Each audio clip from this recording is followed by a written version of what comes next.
Well, our day is done. We got hydraulic oil coming from this area again, but there's no doubt where it's coming from this time.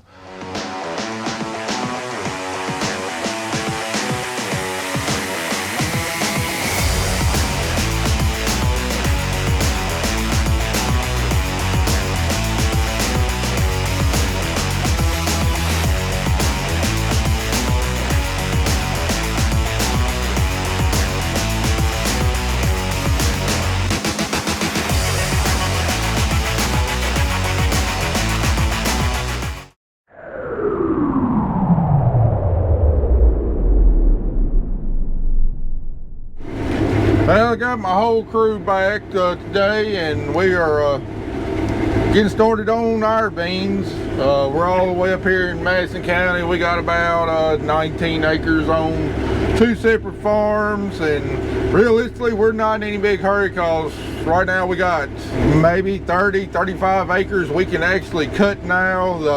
Beans that we didn't have to replant that are ready to cut, even though there's still a whole lot of green out there, leaves and everything. These beans are dry enough to get. In fact, they're starting to pop out, and we need to get them out.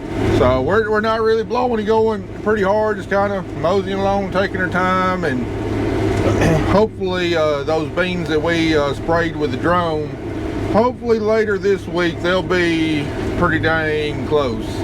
Don't know yet, first time I've ever done it. Anyway, these beans are doing pretty fair. This farm probably gonna average maybe 60. There's some 75 plus bushel beans out here in spots, and then there's other places not so good. We didn't have the best stand on this farm. We didn't wind up replanting any of it. We was good enough to keep, but that's definitely contributing to a little bit of a yield drag here. But really, other than that, I ain't got much more to report. We'll get these couple farms done and see what the next farm back in Crockett County looks like. Alright, I just heard the auger shut off, so let's wait on this text message to see how much we're weighing. Good to go. What's the weight of it? 33,620. 33,620 pounds.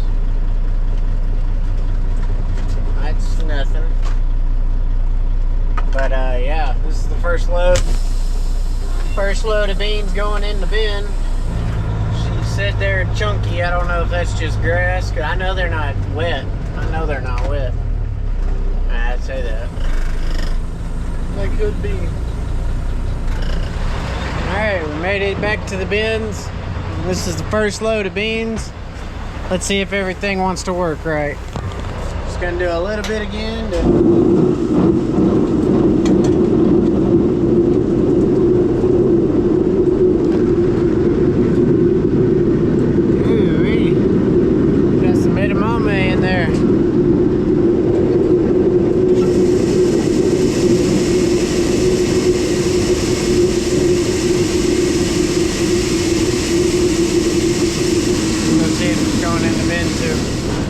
should be hitting the side right here.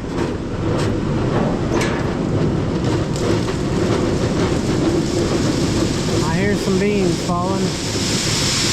Oh yeah.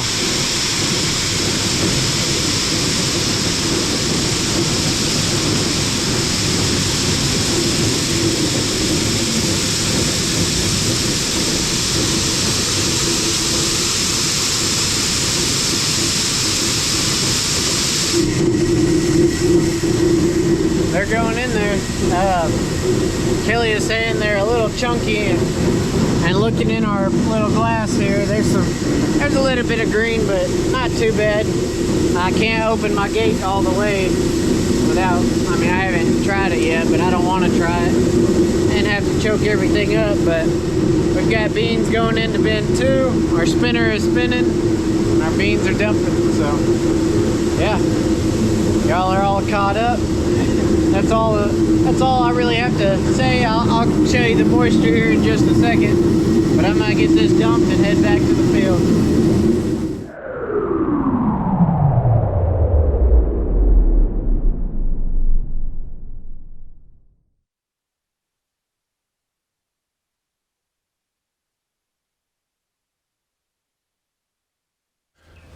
Well, our day is done. We got hydraulic oil coming from this area again, but there's no doubt where it's coming from this time. This hose, you see where that white frothy oil's coming out of, is busted, and it goes from the hydrostatic pump up there all the way down here to the hydrostatic motor that drives the transmission. Not going to be hard to get to and hard to replace, but it's going to be mighty hard on the pocketbook. That's probably going to be the most expensive hydraulic hose I've ever bought, as long as it is and as big as it is. Want to take any guesses? It's going to be 4 digits, I think. That's what I'm thinking. I'm thinking $1,000. Almost. Yeah, I'm going to say, yeah, I'm going to say 1,000 too. If I got it from Case, there's no telling how expensive it'd be, but I think I can take it to Scott over there at Motor Parts in Barron. He might not have the exact fittings, but he can put a compression fitting on there and replace the line. So, Andy, this will be a lot easier if we got impact wrenches. So you want to run back and grab impact wrench? Definitely do. Giving Andy the joy of working up in that area this time. I did it last time. We got all the clamps taken off the line. Pretty easy. Once he gets the top done, we'll see how bad oil leaks out of the hydrostat, see if we need to plug it, and then we'll take the bottom one out and fish it out and get it replaced. All one piece. It's all one piece? All one piece. Normally they're in halves. Well, maybe it'll make it a little easier to get back on, I don't know.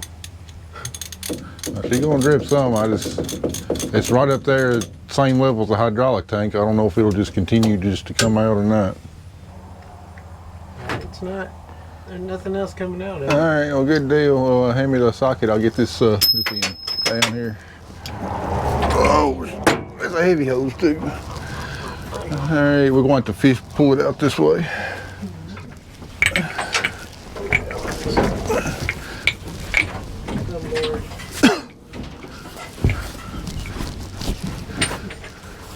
At least it's that one and not the one that's connected. What are you doing? Oh my god. Hey man, I got a snake. Yeah, a big one. My hand kinda don't. Hey. PG. I don't know how that's supposed to come off or get on. That's like made on. Oh, that's great. Just make it a little bit more expensive. Maybe you can. Well, Kelly got my truck here. We'll just throw it in the back of there, riding comfort. All right, well, there it is right there. New hose. We got one new end, and then they had to reuse this end because they didn't have one with a long elbow on it. So I'll give y'all about 5 seconds to guess what it cost, but I'll give you a hint. Andy was right. It was 4 digits. It was 4 digits. What? And we were low. Yeah, and we were low. $1,243, what they call 17 feet of hose, and then one end, and then a crimp connection, and 2 O-rings.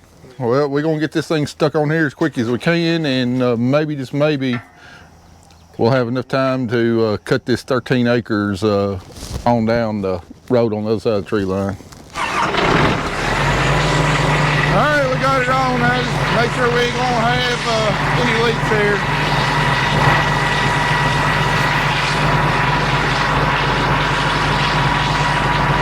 All right, we are back running. Probably shouldn't be. I know it's done gotten wet. Ain't no air stirring tonight, high humidity. But over here on Keeley Farm, all 4 sides of this farm are surrounded by very tall tree lines. And if we have a dew like we had last night, it'll be like 3, 4 o'clock tomorrow afternoon before this ever dries back out. So that's why we're cutting tonight. Don't know how long we'll be able to go. Hopefully we'll be able to get this 13 acres done, but at the very least I want to get it cut back away from the tree lines because those will take the longest to dry out. Thought we had this thing ready to go, and then come to find out we lost a lot more oil than what I thought we did. Had to run back to the shop and get oil and fill it up. Thank God that we had enough oil to make it to the farm we were going to, because if I'd lost oil pressure, in the middle of the road. That would not have been a very fun experience. This happened to us several times before in the sprayer, and it's always miserable when it happens. Thank goodness we made it to the field this time. Well, believe it or not, we're gonna get done with this this farm this evening. The beans themselves still running on about 12-13%, but I can see drops of dew hanging on the pods. They just it hadn't soaked all the way through the pod wall yet into the soybean. It's going to take a while to dry out tomorrow morning, but good thing we get done with this field. We're caught up with all the beans that are for sure ready. The rest of my beans, you know, we had to spray. I need to go check them and see, you know, how close they are to getting ready. They're probably not too far away, and we might try some tomorrow afternoon, but we got some more cotton we need to defoliate tomorrow, all of our replanting cotton. Growing season's pretty much done. It could probably stand to use another couple of days, but you know, growing season's pretty much done. You know, it's cool. The last couple of days we got one more warm spell coming up towards the end of the week. Really helps speed up that defoliant, and after that it's really supposed to cool down, which will slow things down. So we'll go ahead and blow open what's out there, get it ready for the cotton picker. But anyway, we'll see you back out in some kind of field tomorrow.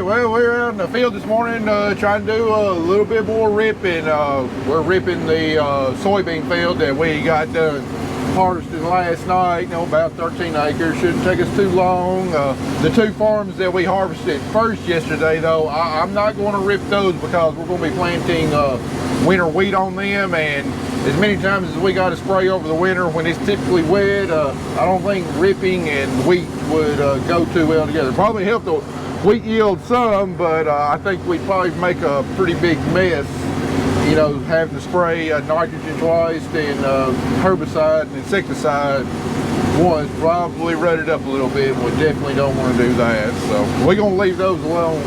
Right now, Kelly and Andy are outputting the last of the first shot of defoliant on our cotton. They're so after today, all of our cotton will have at least the first shot on it. About half of it will already have the second shot on it, and then probably on mid-afternoon we'll probably move the combine over to the cell phone tower farm. I got a little bit I definitely want to try and get harvested over there regardless of whether it's ready or not, because we're going to have some dirt work done over there. Then we'll see what the rest of the farm looks like. I don't know, might have to park the combine for a few more days. We'll see. I also got Ryan Hall playing on my phone today. Another bad day down in Florida. You know, Hurricane Helene happened, what, 2 weeks ago. You know, really hurt the panhandle of Florida up through Georgia, but really just absolutely devastated the folks in North Carolina and East Tennessee and some other areas. And, you know, we continue praying for them, but now we got Hurricane Milton supposed to make landfall this evening, and here half a day before Milton makes landfall, they're dealing with some absolutely massive tornadoes coming in front of the hurricane. And guys, I know by the time you see this video it'll be long past, but please pray for everybody in the path of this hurricane. Pray for their recovery, pray for their well-being. You know, our hearts are, you know, out to them. And I know my wife and her parents are just absolutely beside themselves right now because my in-laws have a condo on Fort Myers Beach. It's been in the family for years. I mean, they love that place. Highly sentimental value to them, especially to my wife. You know, 2 years ago, they were hit, I mean, absolutely devastated by, I think it was Hurricane Ivan with a storm surge, and they still haven't recovered on Fort Myers Beach. You know, there's still a lot of people that have not been able to move in to their condos and their homes just because of the absolute devastation. You know, they're getting a lot closer, and they were scheduled at the condo that my in-laws own, scheduled to, you know, be back up and running this fall and winter, and now we got another hurricane coming in just north of Fort Myers Beach. I think they're predicting up to 12 feet of storm surge on Fort Myers Beach, and I mean, they haven't even recovered from the last hurricane 2 years ago. So just they're just absolutely beside themselves. A lot of people that live down there in that area that make their home down there, I mean, how do you recover? I don't even know how you recover from that. But anyway, please keep all of those people in your prayers. They need every single one of them. All right, I just want to take a moment and brag on this Case IH 2500 EcoTill inline ripper. I mean, I'm just absolutely blown away how good of a job it's doing. I mean, you look behind it, it's just absolutely very minimal disturbance right there. And in fact, you come back next spring, I doubt you'll even be able to tell that it's being ripped. And especially after we run a drill over this, planting our cover crops, that'll kind of smooth out these ridges a little bit. I mean, we're gonna have an absolutely fantastic seed bed to plant corn back into next year. Now, part of the reason these rolling baskets are helping. Now look here directly behind the shank, and then we've got the rolling basket, and then directly behind the rolling basket. So the rolling baskets are helping, kind of push this, where it's lifted up, kind of help pushing it down and flatten it out a little bit, and kind of closing up this trench a little bit. If there's any kind of clods that come up, it crumbles them. So while these rolling baskets aren't doing a whole heck of a lot, they are helping some, and they are worth it in our conditions. But biggest thing is the shanks. You got I think an inch wide shank right there. And as long as you got dry conditions, I mean, it just does not disturb the soil at all. But you can see right there, it definitely lifts it up and fractures all that beneath it. Now, this farm that we cut last night, you can see now why we cut it last night. Look at all those tall trees around it, and even because the sun has dropped down on the horizon because it's fall, there's still shade around that edge right there where we actually still got dew. So that's why I was so big on getting this field cut last night, because it just takes forever to dry out with all of these trees. And on this farm, watching behind it, I can really see the ground lifting up a lot more, because we just got soybean residue here. We don't have all the corn stalks, but also this 13 acres, we used to commercially produce hybrid Bermuda grass hay on this field for about 11 years in the early 2000s. So a lot of traffic and everything on this field. It's definitely compacted some in places, especially kind of along on that knob. And I really expect to see some pretty big benefits out of ripping this field right here. But again, I'm loving this 2500 here. I wish I'd bought one a long time ago. We'd be farther along getting our fields right, along our soil health and everything. But my biggest hang up was I thought it would disturb the ground too much. Then we have to come in here and do surface tillage and screw up all of our soil structure on the top few inches where that we really need to incorporate as much rainfall as we can. And I just did not realize you could get a ripper that did this little disturbance. I always heard there's no till rippers out there, but I always thought, well, it's going to take some kind of surface tillage to kind of smooth it back out. And after using that Unverferth last year, we planted back into it, but it did leave the ground quite a bit rougher than what this thing does right here. So far I'm really tickled with this investment, and I expect we're gonna get quite a few good years out of it. Now hopefully we really see the yield benefits in the coming years out of it.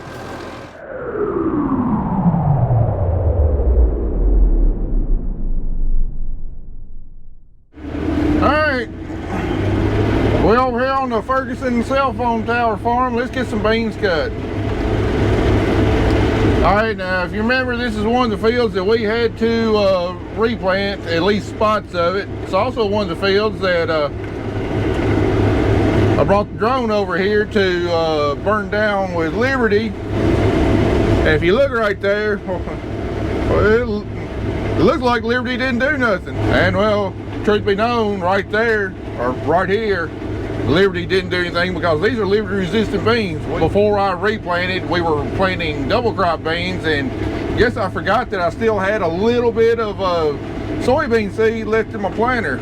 So it kind of got mixed up with my replanted variety that I was using that's not resistant to Liberty.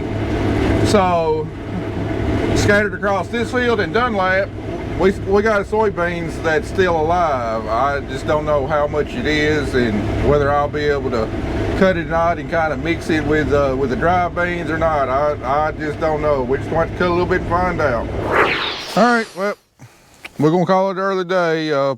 Pulled up a chunk somewhere where I pulled the tree up or did some clearing, and missing a couple knives, and I've got the knives, but I've ran out of bolts to go in there. And then while waiting on a ride, I also noticed this. We got a center draper here that needs to be replaced. It pulled out of the holes right there, so the rest of it holding together is not going to last very long. So I need to get me a center draper belt. We'll have to put it on tomorrow. Those things are always fun. Let me track down some parts. We'll see you back here some point tomorrow.